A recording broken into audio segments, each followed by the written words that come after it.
Hello అండి, welcome to broad mind Telugu academy. ముందుగా ఈ వీడియోని లైక్ చేయడం మర్చిపోవద్దు. మీరు చేసే ఈ ఒక లైక్ వల్ల ఈ వీడియో అందరికీ రీచ్ అవుతుంది, యూస్ఫుల్ అవుతుంది. కొత్తగా చూసే వాళ్ళు ఎవరైనా ఉంటే సబ్స్క్రైబ్ చేయడం మర్చిపోవద్దు. మరిన్ని వీడియోస్ కోసం బెల్ ఐకాన్ని క్లిక్ చేయండి. టాపిక్లోకి వచ్చేస్తే, ఆపరేషన్ సింధూలో భాగంగా ఇరాన్ నుంచి భారత్కు 110 మంది విద్యార్థులను సురక్షితంగా స్వదేశానికి తీసుకొచ్చింది. దాని గురించి ఒకసారి చూద్దాం. ఇజ్రాయెల్, ఇరాన్ మధ్య ఉద్రిక్త పరిస్థితుల నేపథ్యంలో ఇరాన్లో చిక్కుకుపోయిన 110 మంది భారతీయులను భారత్ సురక్షితంగా స్వదేశానికి తీసుకొచ్చింది.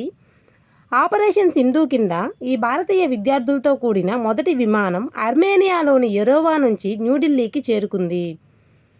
భారత రాయబార కార్యాలయం సహకారంతో టెహ్రాన్లో నివసిస్తున్న విద్యార్థులను సురక్షితంగా తరలించినట్లు విదేశాంగ శాఖ ధృవీకరించింది.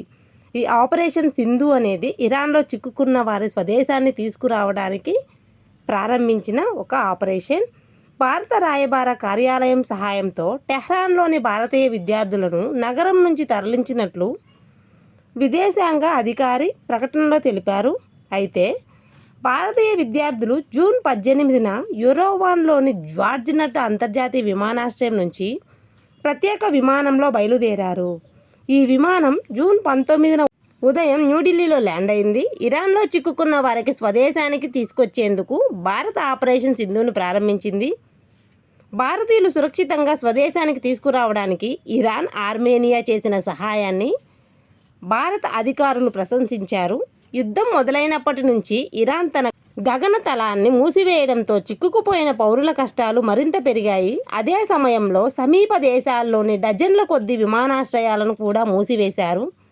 ఆ తర్వాత పౌరులను స్వదేశానికి రప్పించేందుకు, సరిహద్దుకు సురక్షితంగా వెళ్లేందుకు అవకాశం కల్పించాలని ఇరాన్ను భారత్ కోరింది.